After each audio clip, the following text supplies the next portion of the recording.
மதிப்பிற்குரிய திரு ராஜேந்திரன் அவர்களை உரையாற்றி விடைபெற்று சென்றிருக்கிற மார்க்சிஸ்ட் கம்யூனிஸ்ட் கட்சியின் மாநில செயலாளர் மதிப்பிற்குரிய தோழர் கே பாலகிருஷ்ணன் அவர்களை இந்திய கம்யூனிஸ்ட் கட்சியின் மாநில செயலாளர் மதிப்பிற்குரிய அண்ணன் இரா முத்தரசன் அவர்களை சிபிஐ-எம்எல் மையக்குழுவின் பொறுப்பாளர் உறுப்பினர் மதிப்பிற்குரிய தோழர் பாலசுந்தரம் அவர்களை தோழர் ஆர் சந்திரமோகன் அவர்களை தோழர் சோ பாலசுப்ரமணியம் அவர்களை மற்றும் இந்த நிகழ்வில் பங்கேற்று இதனை சிறப்பித்துக் கொண்டிருக்கிற சிபிஐ-எம்எல் கட்சியின் மாவட்ட மாநில பொறுப்பாளர்களே, முன்னணி தோழர்களே, இந்நிகழ்வில் என்னோடு வருகை தந்து பங்கேற்று இதனை சிறப்பித்துக் கொண்டிருக்கிற கட்சியின் துணை பொதுச் செயலாளர் வழக்குரைஞர்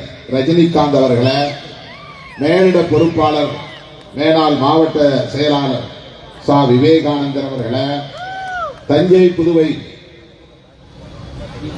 மண்டல செயலாளர் சதா சிவக்குமார் அவர்களே, தம்பி இரா கிட்டு அவர்களே, மேலாள் மாவட்ட செயலாளர் அன்பு சகோதரர் சொக்கா ரவி அவர்களே, தம்பி வடிவழகன் அவர்களே, வெற்றி வேந்தன் அவர்களே, ஆ மார்டின் அவர்களே, தலித் பிரபாகரன் அவர்களே, மாவட்ட செயலாளர்கள் மாநகர மாவட்ட செயலாளர் இடிமுரசு இலக்கணன், மைய மாவட்ட செயலாளர் ஜெய்சங்கர், மேற்கு மாவட்ட செயலாளர் தமிழன், வடக்கு மாவட்ட செயலாளர் முல்லை வளவன், குடந்தை மாநகர மாவட்ட செயலாளர் ராஜ்குமார் ஆகிய தம்பிகளை, திருவாரூர் தங்க தமிழ்ச்செல்வன் அவர்களை, நாகை அருள்செல்வன் அவர்களை மற்றும் இயக்கத்தின் முன்னோடிகளை, உடன் வருகின்ற என் உயிரின் உயிரான விடுதலை சிறுத்தைகள் அனைவருக்கும் என்னுடைய பணியார்ந்த வணக்கத்தை தெரிவித்துக் கொள்கிறேன். வீழ்க பாசிசம், வெல்க இந்தியா என்னும் முழக்கத்தை முன்னிறுத்தி சிபிஐ-எம்எல் கட்சியின் சார்பில் பேரணி மற்றும் பொதுக்கூட்டம் ஒருங்கிணைக்க பெற்று வெற்றிகரமாக நடந்தேறிக் கொண்டிருக்கிறது. இந்த நிகழ்வில் பங்கேற்க வேண்டும் என்பதற்காகவே நான் 2 நாட்களாக நாடாளுமன்றம் செல்வதை கூட தவிர்த்துவிட்டு காத்திருந்து வந்து உங்கள் முன்னால் நின்று கொண்டிருக்கிறேன். நேற்றைக்கு நான் ஒரு நாள் நிகழ்விலே பங்கேற்பதற்காக டெல்லி சென்றால் இன்றைக்கு நான் நாடாளுமன்றத்திலே பங்கேற்க முடியாது. விமானம் பிடித்து ஓடோடி இங்கே வந்து சேர வேண்டிய நிலை இருந்திருக்கும். ஆகவே நான் ஒரு நாளுக்காக பார்லிமெண்ட் செல்ல வேண்டாம், அங்கே செல்லுவதை விட அங்கே போய் அவர்கள் மக்களை ஏய்க்கும் வகையில் தாக்கல் செய்கிற பட்ஜெட் உரையை கேட்பதை விட இந்த நாட்டை காப்பாற்றுவதற்கு, ஜனநாயகத்தை காப்பாற்றுவதற்கு, இந்தியா கூட்டணி வெல்ல வேண்டும் என்று உழைப்பதற்கு முன்வந்திருக்கிற சிபிஐ-எம்எல் கட்சியின் மாநாட்டில் பங்கேற்பதுதான், மக்களை சந்திப்பதுதான், மக்களிடையே உரையாற்றுவதுதான் தேவையானது, முதன்மையானது என்ற அடிப்படையில் நான் உங்கள் முன்னால் வந்து நிற்கிறேன். இந்த அரிய வாய்ப்பை எனக்கு வழங்கியமைக்காக சிபிஐ-எம்எல் கட்சியின் மாநில தலைவர் தோழர் பழ ஆசை தம்பி உள்ளிட்ட முன்னணி தலைவர்கள் அனைவருக்கும் என்னுடைய நெஞ்சார்ந்த நன்றியை தெரிவித்துக் கொள்கிறேன். அதே போல இந்த வாய்ப்பை பயன்படுத்தி நம்முடைய வெல்லும் ஜனநாயக மாநாட்டில் பங்கேற்று பல மணி நேரம் மேடையில் காத்திருந்து உரையாற்றி சிறப்பித்த தேசிய பொதுச் செயலாளர் பெருமதிப்பிற்குரிய தோழர் திபங்கர் பட்டாச்சாரியா அவர்களுக்கும் லட்சோப லட்சக்கணக்கான விடுதலை சிறுத்தைகளின் சார்பில் நன்றியை உரித்தாக்குகிறேன். I would like to express my sincere thanks to our comrade Dipankar Bhattacharya for his contribution or presence in our historical conference last January 26th. He came and addressed the conference, addressed the people and supported VCK. So this is a good chance to me to convey my express my sincere thanks to him. VCK is always working with the left parties, not only Dravidian movement. We are always with left parties, CPI, CPM and CPI-ML, because we are also left-oriented political party. VCK also. That's what we are, always with left leaders and left parties. தோழர்களே, இடதுசாரிகளோடு இணைந்து தொடர்ந்து இயங்கிக் கொண்டிருக்கிற ஒரு இயக்கம் தான் விடுதலை சிறுத்தைகள் கட்சி. அதனால்தான் வெல்லும் ஜனநாயக மாநாட்டில் புரட்சியாளர் அம்பேத்கர், தந்தை பெரியார், மாமேதை மார்க்ஸ் ஆகியோரின் திருவுருவ படங்கள் பொறித்த மேடையை அமைத்தோம்.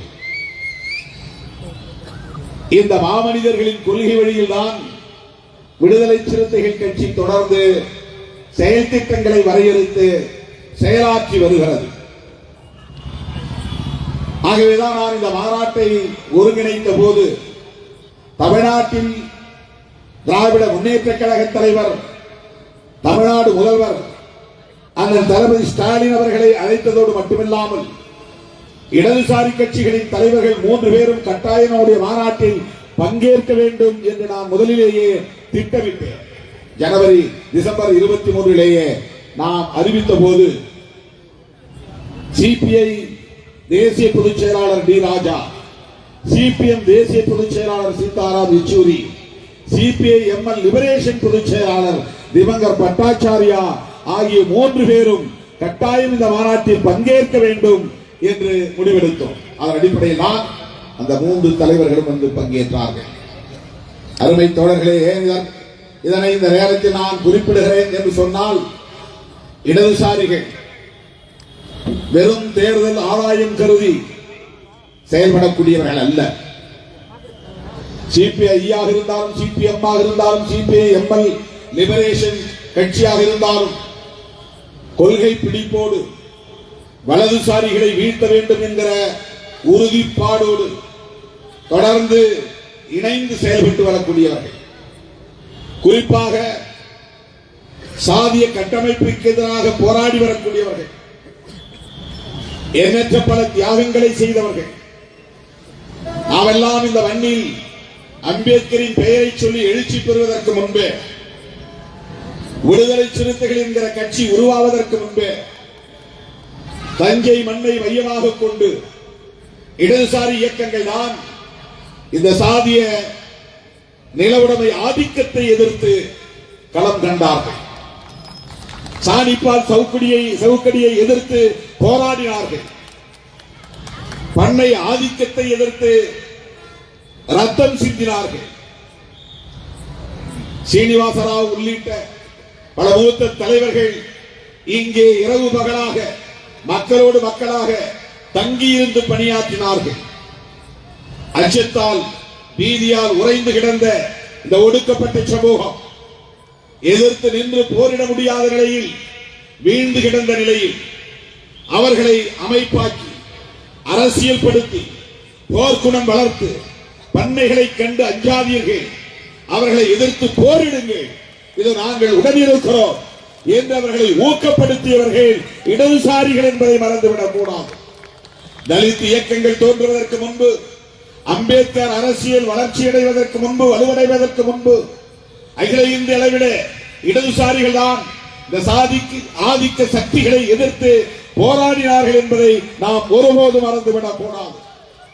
கோபாலகிருஷ்ணன் நாயுடுவை எதிர்த்து மக்களை அமைப்பாக்கி அணிதிரண்டு கூலி உயர்வுக்காக போராடியது, பண்ணை ஆதிக்கத்தை எதிர்த்து போராடியது இடதுசாரி இயக்கங்கள் தான். குறிப்பாக சிபிஎம், சிபிஐ ஆகிய அந்த இயக்கங்கள் இன்றைக்கு மக்களிடையே வலுவாக இருந்த காலம் அது. தமிழ்நாட்டிலேயே தஞ்சை மண்ணில் தான் அவர்கள் தேர்ந்தெடுத்து வந்து மக்களை சந்தித்து அமைப்பாக்கினார்கள். வேறு எந்த மாவட்டங்களிலும் இல்லாத அளவுக்கு தஞ்சை மாவட்டத்தில் இந்த மக்கள் கொடுமையாக சாதிய வன்கொடுமைகளுக்கு ஆளாக்கப்பட்டார்கள். அவர்கள் பாட்டாளி வர்க்கம் என்கிற அடிப்படையிலே ஒடுக்குமுறைக்கு உள்ளானார்கள், சுரண்டலுக்கு ஆளானார்கள் என்பது ஒரு புறம். அதே நேரத்தில் இந்த பாட்டாளி வர்க்கத்திலேயே வன்னியர்களும் பாட்டாளிகள் தான், கள்ளர்களும் பாட்டாளிகள் தான், இதர சாதியை சார்ந்தவர்களும் பாட்டாளிகள் உண்டு. ஆனால் அப்படிப்பட்ட பாட்டாளிகளுக்கு இல்லாத கொடுமைகள் தலித்துகள் என்கிற சாதி அடிப்படையிலான கொடுமை இந்த சமூகத்திற்கு இருந்தது. சாதி அடிப்படையிலான வன்கொடுமைகள் இருந்தன. 44 பேரும் அந்த 44 பாட்டாளிகளும் சாதி அடிப்படையால் கொல்லப்பட்டவர்கள் தான், எரிக்கப்பட்டவர்கள் தான்.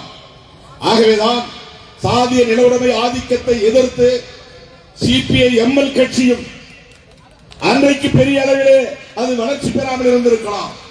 CBI ML Liberation Vinod Mishra அவர்களின் தலைமையிலான அந்த இயக்கம் சாரு மஜும்தார் அவர்களின் அனிகிலேஷன் தியரியை உள்வாங்கியது.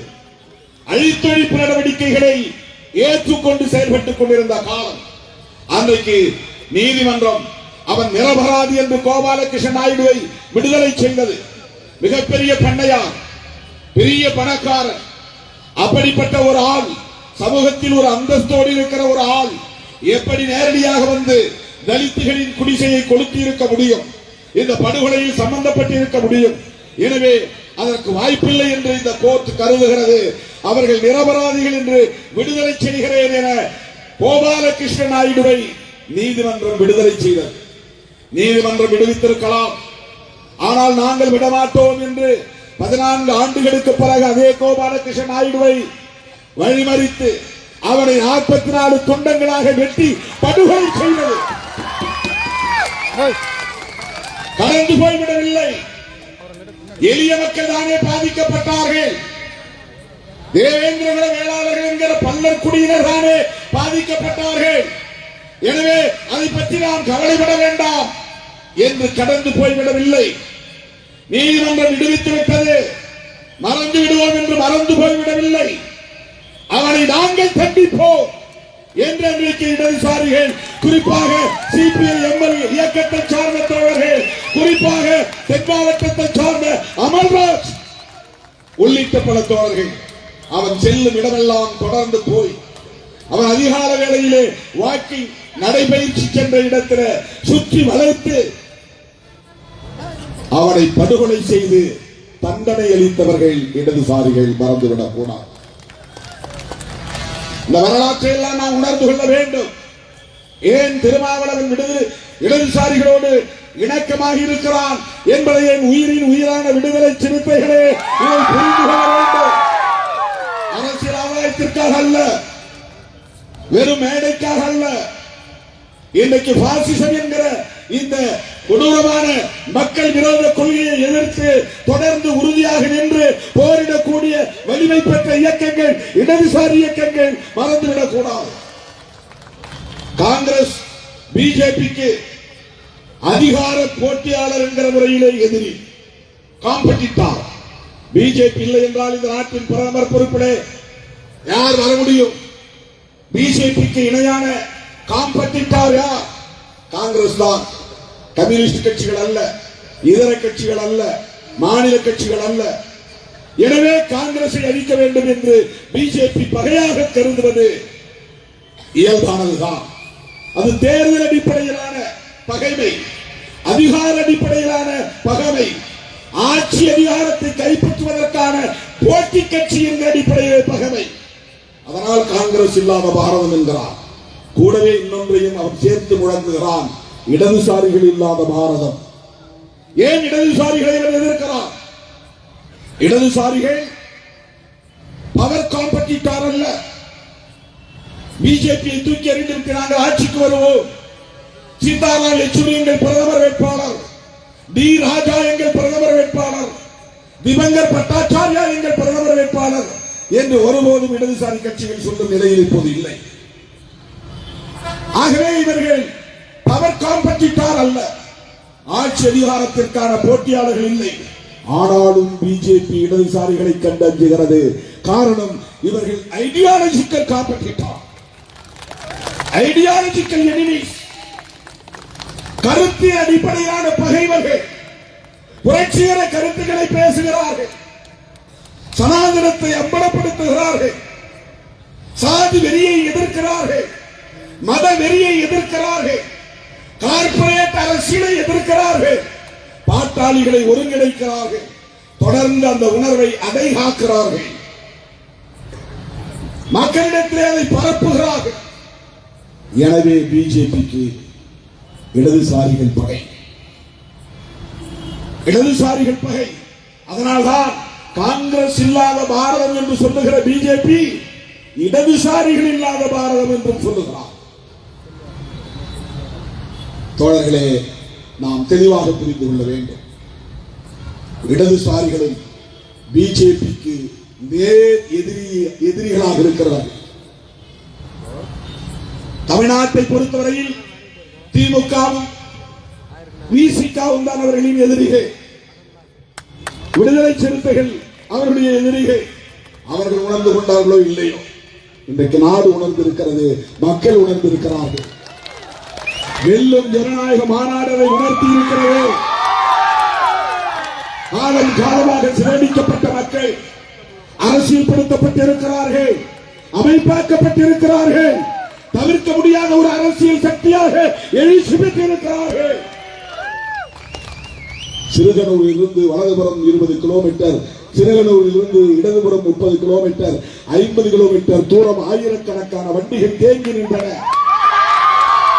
லட்சக்கணக்கானவர்கள் மாநாட்டு அரங்கத்திற்குள்ளும் வெளியிடும். அவ்வளவு பேரும் எதற்காக கூடினார்கள்? சாதி பெருமை பேசுவதற்கா?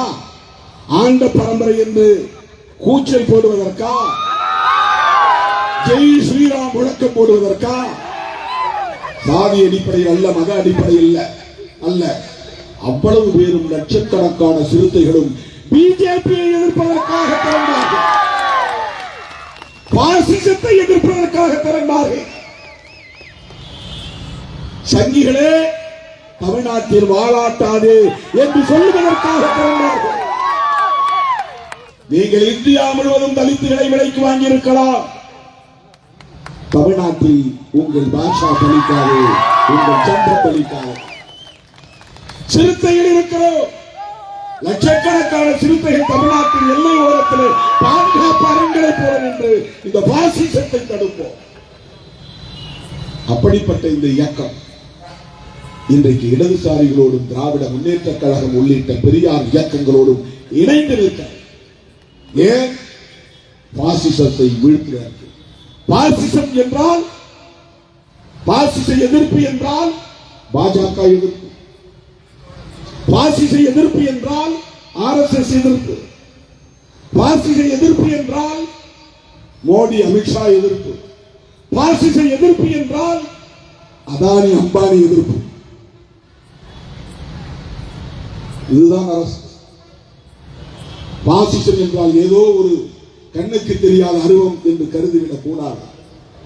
எங்கோ மறைந்திருக்கக்கூடிய ஒரு பகை, அது காத்து கருப்பா, பேய் பிசாசா, கண்ணுக்கு தெரியாத ஒன்றா என்று கருதிவிடக் கூடாது. பாசிசம் பிஜேபி, RSS, மோடி, அமித்ஷா, அதானி, அம்பானி.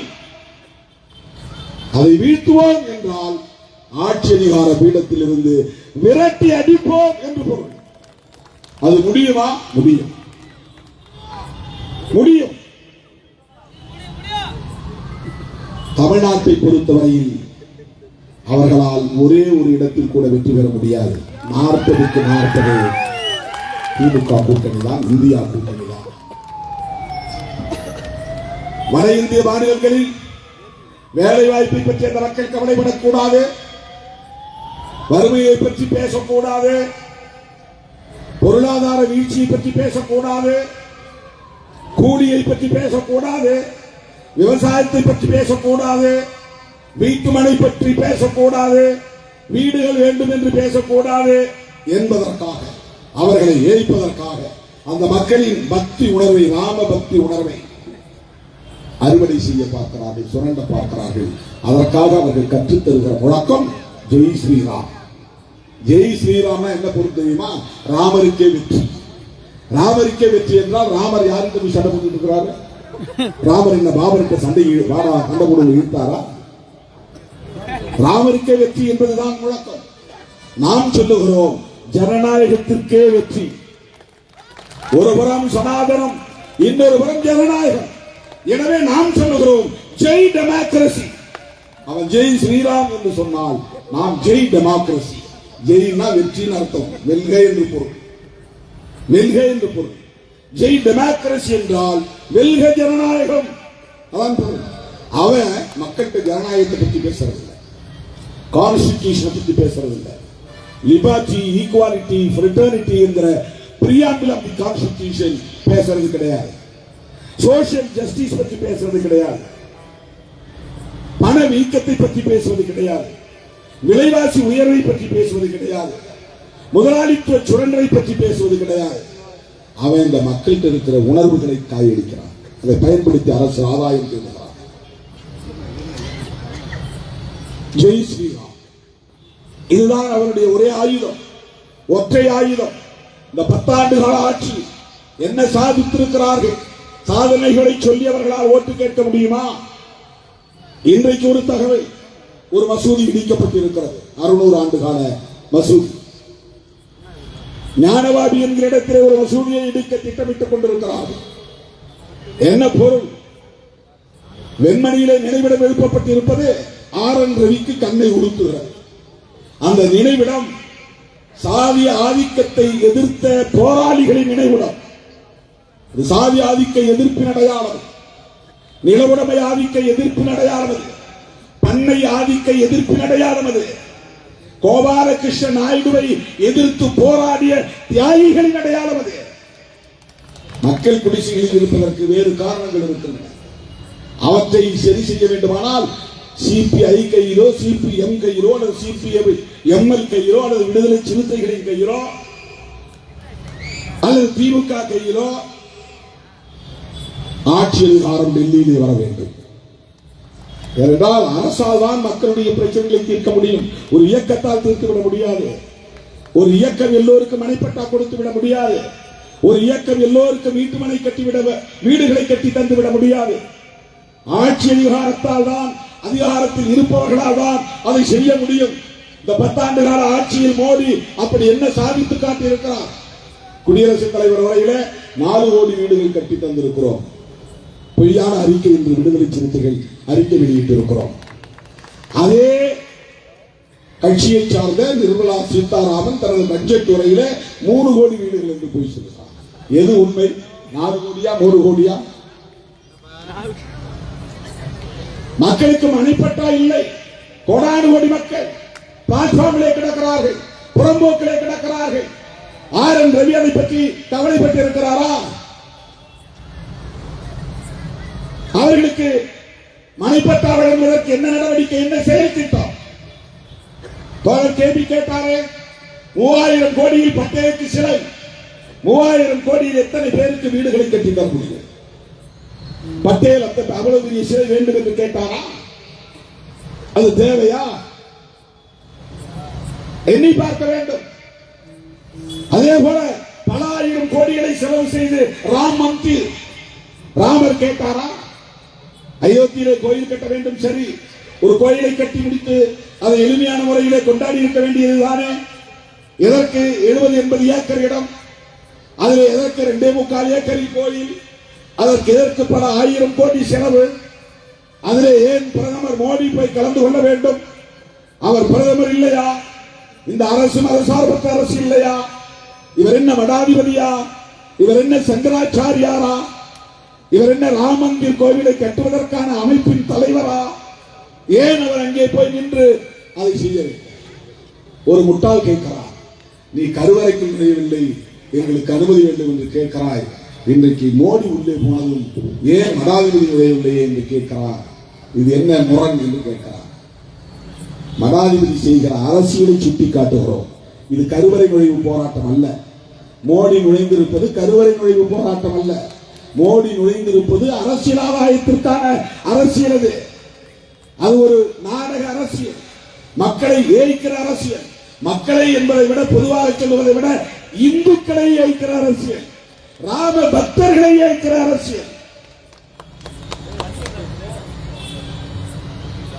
மோடி அரசு, அமித்ஷா அரசு, அவங்க 2 பேரும் ஒண்ணுதான். அவர் 2 பேரும் பிராமணர் இல்லை என்பது உண்மைதான்.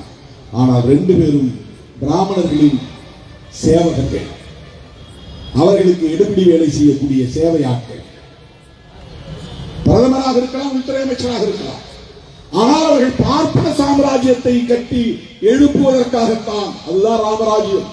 ராமராஜ்யம் மீன்ஸ் பிராமண ராஜ்யம். பிராமண ராஜ்யம் என்பதுதான் ராமராஜ்யம். ஏன்னா ராமர் ஆண்ட போதே அவர்கள் சொல்லுகிற வரலாற்றிலேயே என்ன சொல்லுகிறார்கள் என்றால், சம்புகவதம் என்கிற ஒரு பகுதி இருக்கிறது ராமாயணத்தில். சம்புகன் என்பவன் தவம் இருக்கிறான். அவன் பிராமணர் அல்லாதவன், சத்திரியன் அல்லாதவன், சொல்ல போனால் சூத்திரன். ஒரு பிராமணன் வீட்டில் தன்னுடைய மகன் இறந்து போனான் என்றதும் இறந்து போன மகனை தூக்கிக் கொண்டு ஓடி ராமனை சந்திக்கிறான். அந்த காலத்தில் எப்படி ராமன் ஒரு அரசனாக இருந்த போது எளிதாக சந்தித்தான் என்று தெரியவில்லை. அது பிராமணர்களால் முடியும். பிராமணர்கள் யாரையும் எளிதில் சந்தித்து விடுவார்கள். குழந்தையை தூக்கிக் கொண்டு ஓடி போய் ராமனை பார்த்து சொல்லியிருக்கிறான், ராமா, உன் ஆட்சியில் அநீதி இழைக்கப்பட்டிருக்கிறது. என் மகன் செத்து போனான். அதற்கு காரணம் எங்கோ குலத்தொழில் மீறப்பட்டிருக்கிறது. அவன் ஒரு யூகத்தில் தான் சொல்றான்.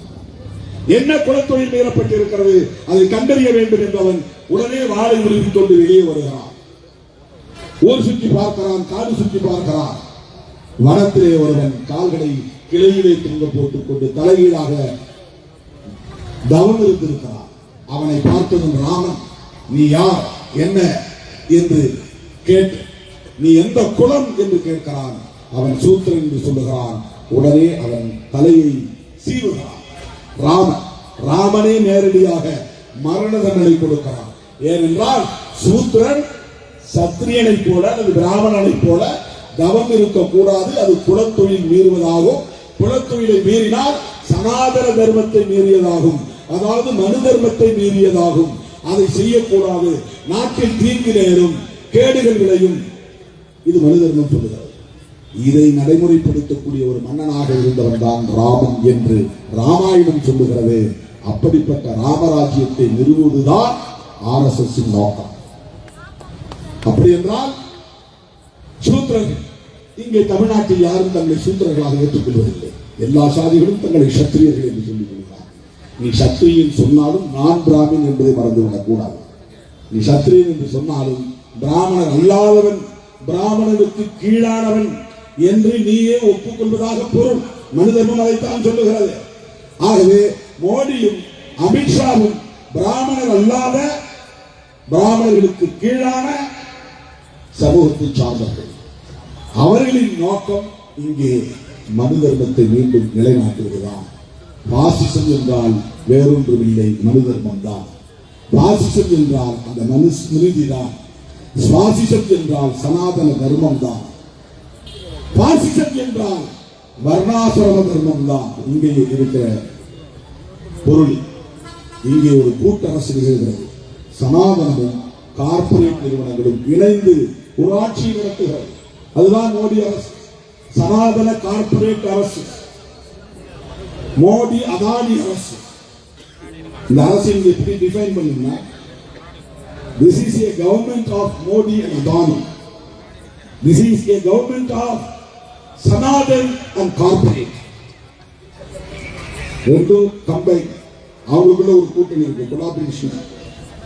சனாதன சக்திகளும் கார்பரேட் என்கிற பெரு முதலாளித்துவ நிறுவன சக்திகளும் இணைந்து தேர்தலை சந்திக்கிறார்கள், ஆட்சியை கைப்பற்றுகிறார்கள். பிஜேபிக்கு பல ஆயிரம் கோடி தேவைப்படும் தேர்தலுக்கு தேர்தல். அவ்வளவையும் அதானியும் அம்பானியும் தான் பெறுகிறார்கள். அதானிக்கும் அம்பானிக்கும் தேர்தல் முடிந்த பிறகு, ஆட்சிக்கு வந்த பிறகு சேவை செய்வதுதான் மோடிக்கும் அமித்ஷாவுக்கும் உள்ள வேலை, கடமை. இப்படித்தான் இந்த அரசு நடந்து கொண்டிருக்கிறது. இயற்கை வளங்களை, கனிம வளங்களை, பொது துறைகளை, அரசு துறைகளை அனைத்தையும் அதானிக்கு தாரை வார்த்து கொடுக்கிறார். அயல்நாடுகளுக்கு பயணம் சென்று அதானிக்கு ஒப்பந்தம் போட்டு விட்டு வருகிறார்.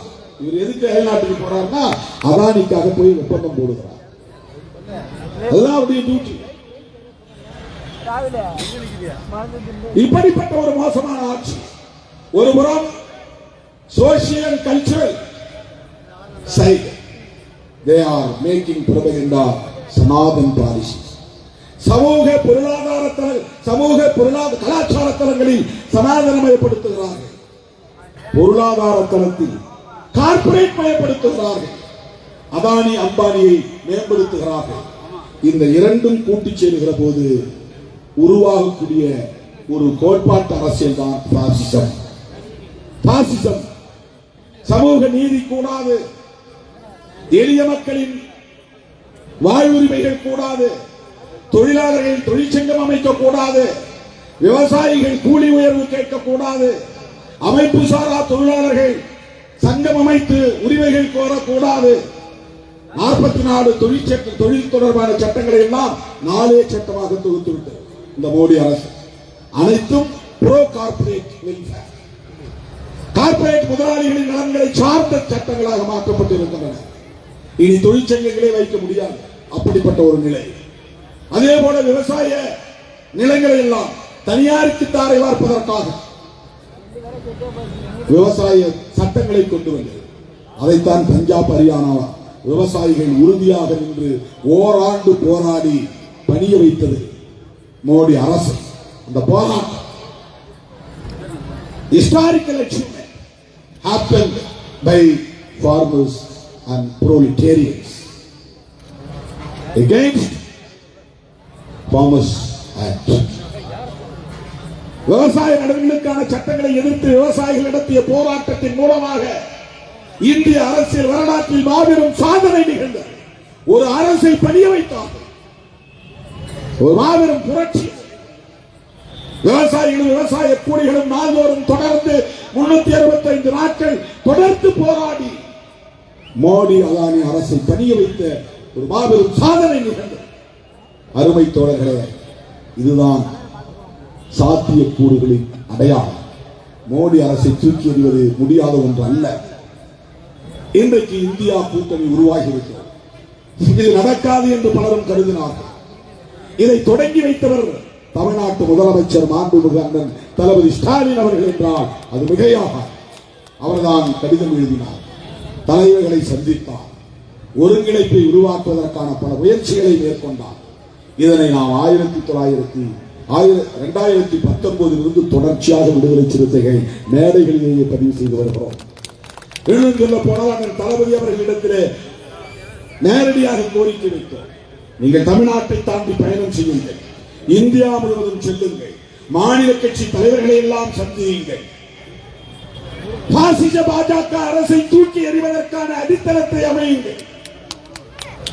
2019 நாடாளுமன்ற பொதுத் தேர்தலின் போது முதலில் ராகுல் காந்தி தான் அடுத்த பிரதமர் என்று சொன்னவர் அண்ணன் தளபதி ஸ்டாலின் அவர்கள். அதுதான் தொடக்க புள்ளி. 5 ஆண்டுகள் உருண்டோடி விட்டன. 10 ஆண்டு கால ஆட்சியில் இந்திய மக்கள் என்று நான் சொல்லுவதை விட இந்து மக்கள் மோடி ஆட்சியில் கடுமையான பாதிப்புக்கு உள்ளாகி இருக்கிறார்கள். அவற்றையெல்லாம் திசை திருப்புவதற்கு ராமர் பெயரை பயன்படுத்துகிறார்கள். ஆனால் அது எடுபடாது.